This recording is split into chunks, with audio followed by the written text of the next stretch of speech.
శ్రీమాత్రే నమ. జై గురు దత్తాత్రేయ నమ. ఈ వీడియోలో మనం మకర రాశి వారికి ఏప్రిల్ 16 నుంచి 30వ తారీఖు మధ్యలో జరిగే పక్ష ఫలితాలు పరిశీలిద్దాం.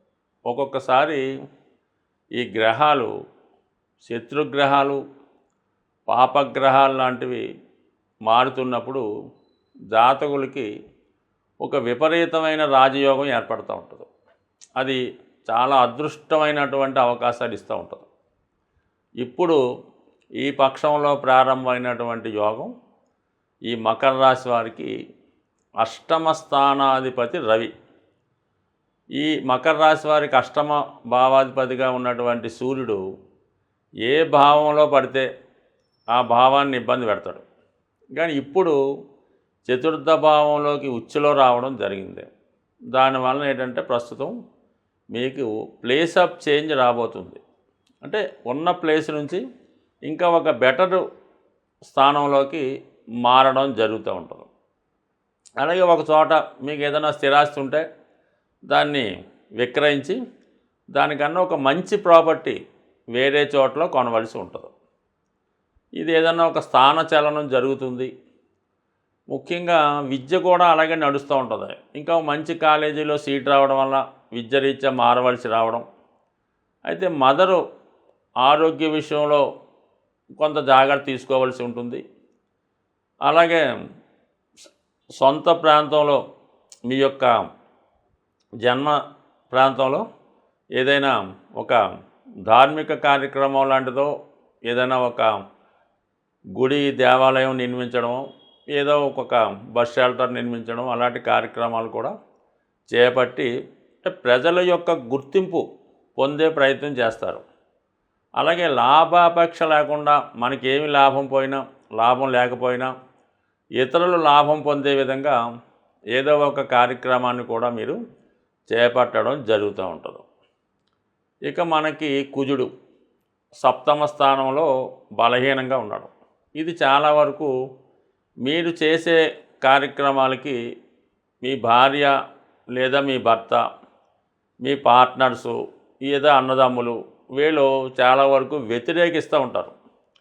మీరు ఏం చేసినా కూడా దానికి వ్యతిరేకంగా ఇది ఎందుకులే అని మిమ్మల్ని నిరుత్సాహపరుస్తూ ఉంటారు. కంపల్సరీగా ఈ సమయంలో భార్యాభర్తల మధ్య ఒక విధమైనటువంటి విభేదాలు, బలహీనతలు, సమస్యలు వచ్చే అవకాశం ఉంది. అలాగే వివాహ ప్రయత్నాలు కూడా చాలా వరకు వాయిదా పడుతుంటాయి. కుదుర్చుకున్న వివాహాలు కూడా ఏదో కారణంగా పోస్ట్ పోన్ అయ్యే అవకాశాలు కూడా ఉండడం జరుగుతూ ఉంటుంది. బట్ చాలా వరకు ఈ విషయంలో జాగ్రత్త పడవలసి ఉంటుంది. అయితే మళ్ళీ మీరు ఈ సమయంలో మీరు ఊహించని విధంగా ఒక ధనలాభం కూడా రావడం జరుగుతూ ఉంటుంది. అది భూములు అమ్మడం వల్ల కానీ ఏదైనా పాత బాకీ వసూలు అవడం వల్ల కొంత ధన సంపద మీకు రావడం జరుగుతూ ఉంది. ఇక అనుకూలంగా ఉన్న గ్రహం గురుగ్రహం.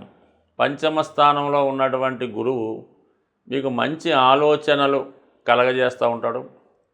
పిల్లల చదువు విషయంలో కానీ వారి యొక్క వివాహ విషయంలో కానీ ఒక మంచి నిర్ణయం తీసుకోవడం జరుగుతూ ఉంటుంది. పిల్లల యొక్క అభివృద్ధి మీకు చాలా ఆనందాన్ని కలిగించే అవకాశం ఉంది. వారి గురించి మీరు గొప్పగా చెప్పుకునే విధంగా వారి యొక్క అభివృద్ధి కలుగుతూ ఉంటుంది. సో ఏదైనా మరి మీరు మీ యొక్క ఆలోచన విధానం, మీ యొక్క ప్రవర్తనలో కూడా మంచి మార్పు, మంచి అలవాట్లు వస్తాయి. అంటే విద్యార్థులకి ఇది బాగా ఉపయోగపడుతుంటుంది. ఈ గురువు ఈ మకర రాశిని 9వ దృష్టితో వీక్షించడం వల్ల ఈ విద్యార్థి మీద, అంటే మకర రాశిలో ఉన్నటువంటి విద్యార్థి ఎవరైనా ఉంటే వాళ్ళ మీద గురువుల యొక్క దృష్టి పడుతూ ఉంటుంది. వాళ్ళు ఈ అబ్బాయి బాగా చదువుకునే విధంగా, మంచి నడవడికగా వెళ్ళే విధంగా, చాలా బుద్ధిమంతుడిగా క్రమశిక్షణతో ఉండే విధంగా వాడిని మార్చి పరీక్షల్లో పూర్తిగా మంచి విజయం పొందేలాగా ఈ జాతకుడికి అటు గురువులు, అటు దైవం, అటు తండ్రి కూడా ప్రోత్సహించడం జరుగుతూ ఉంటుంది.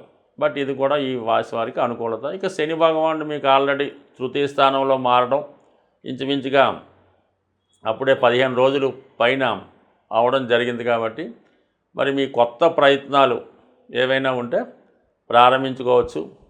అలాగే ముఖ్యంగా స్త్రీలకి, ఈ రాశిలో ఉన్నటువంటి స్త్రీలకి నూతన ఉద్యోగ ప్రయత్నాలు ఫలిస్తాయి. అలాగే మీరు ఏదైనా ఒక వృత్తిలో బాగా నైపుణ్యం కలిగి ఉంటే, అది కళారంగం, డ్యాన్సు, మ్యూజిక్, సంగీతం ఏదన్నా అవ్వచ్చు, లేదంటే ఈ బ్యూటీ పార్లర్లు, టైలరింగు ఇటువంటి వాటిలో అయినా అవ్వచ్చు, లేదంటే ఒక సెలబ్రిటీలాగా ఒక రాజకీయ రంగంలో ఉన్న, ఒక సినిమా రంగం, మీడియా, టీవీలో ఉన్న మీకు కొత్త అవకాశాలు రావడం జరుగుతుంది. మీ యొక్క రెమ్యునేషను, ఆదాయం కూడా చాలా విపరీతంగా పెరుగుతుంది. కొత్త కొత్త అగ్రిమెంట్లు చేసుకుంటారు. పెద్ద పెద్ద సంస్థలతో టైఅప్ అయి ఇంచుమించుగా చాలా కాలానికి అంటే చాలా సంవత్సరాలుగా ఆగిపోయినటువంటి మీ పని, మీ ప్రతిభ తిరిగి ప్రారంభమవుతుంది. అలాగే కొంతకాలం దాకా చాలా బిజీగా ఉండే విధంగా మీ యొక్క షెడ్యూల్ నిర్ణయించుకోవడం జరుగుతూ ఉంటుంది. బట్ ఏదైనా ఈ రాశి వారికి వృత్తిలో గొప్ప అనుకూలమైనటువంటి మార్పులు రాబోతున్నాయి. బట్ ఏదైనా ప్రయత్నం అన్నది ఇంపార్టెంటు. జాతకంలో ఉన్న గోచారం కలిగిన ప్రయత్నం చేస్తేనే ఫలితం వస్తుంది తప్ప ఏదంటే ఏదో జాతకం చూపించుకుంటేనో, వారఫలాలు వింటేనో జీవితాలు మాత్రం ఎట్టి పరిస్థితుల్లో మారవు. కలలు కన్నాలంటే కన్నా వాటిని నిజం చేసుకోవాలంటే గట్టి ప్రయత్నం అవసరం. సాధారణంగా గ్రహాలు మారినప్పుడు వాటి ప్రభావం ప్రతి ఒక్కరి మీద మంచి చెడు కూడా రావడం జరుగుతూ ఉంటుంది. కేవలం ఇప్పుడు మనకి శని ప్రభావం, ఏలినాటి శని అన్నది ఏదో ఏలినాటి శని 3 రాశుల మీద ఉంటుంది అనుకుంటారు. బట్ కానీ ఇంచుమించుగా 12 రాశుల్లో 9 రాశుల మీద ఈ ఏలినాటి శని ప్రభావం అన్నది కనబడుతూ ఉంటుంది. కేవలం 3 రాశుల వారికి మాత్రమే శని ఫేవర్గా ఉండడం జరుగుతూ ఉంటుంది. మరి ఆ కారణం వల్ల ఇంచుమించుగా శని పెడుతున్నటువంటి ఇబ్బందుల నుంచి తప్పించుకోవాలన్నా, శని ఇచ్చినటువంటి మంచి ఫలితాలు మనం పొందాలన్నా కంపల్సరిగా శనికి మనం శాంతి చేయించుకోవాల్సి ఉంటుంది. ఇప్పుడు శనికి శాంతి చేయించుకోవడం అంటే జపాలు చేయించడం, ఈ దానాలు చేయడం, దానివల్ల ఏమీ కూడా ప్రయోజనం అయితే ఉండదు. మీరు శని యొక్క మంచి ప్రవర్తన, మంచి ఫలితాలు పొందాలన్నా, వారు పెట్టిన కష్టాల నుంచి తప్పించుకోవాలన్నా ముందు మీరు ఇతరుల మీద ఆధారపడకుండా ప్రతి పని అంటే సొంత పనులు లాంటివి మీకు మీరే స్వయంగా చేసుకోవలసి ఉంటుంది. అలాగే ఏదైనా దగ్గరగా ఉన్నప్పుడు వాహనాలు అవి ఉపయోగించకుండా నడక మార్గం ద్వారా మీరు పనులు చేసుకోవడం, పొద్దున్నే వాకింగు, ఎక్సర్సైజు చేయడం, దాని తర్వాత ముఖ్యంగా ఎటువంటి బలహీనతలకి లొంగకుండా ఉండడం. నెక్స్ట్ టైము వ్యసనాలకి దూరంగా ఉండాలి. పెద్దల్ని, వృద్ధుల్ని గౌరవించడం మంచిది. బయట వారు ఎక్కడన్నా మనకు అనవసరం. మీ కుటుంబంలో ఎవరైనా వృద్ధులైన వారు అంటే వారు పనులు వారు చేసుకోలేకుండా ఉన్నవాళ్ళు ఎవరైనా ఉంటే వారికి మీరు ఏదో రకంగా సహాయం చేయడం మంచిది. అంటే వాళ్ళ మనస్తత్వం ఒక చిన్నపిల్లవాడు మనస్తత్వంలా ఉంటుంది కాబట్టి వారికి సమయానికి ఆహారం అందించడం, వాళ్ళకి ఏమైనా బిస్కెట్లో ఏదో కావాల్సినవి మంచినీళ్ళు దగ్గరగా ఉంచడం, సమయానికి మందులు దగ్గరుండి వేయించడం. పెద్దగా పూర్వంలాగా మీరేమి సేవలు చేసి అక్కర్లేదు. వాళ్ళని సావధానంగా పరామర్శించి మంచి మాటలతో వాళ్ళని సంతోషపెట్టిన శని భగవానుడి యొక్క అనుగ్రహం కలుగుతుంది.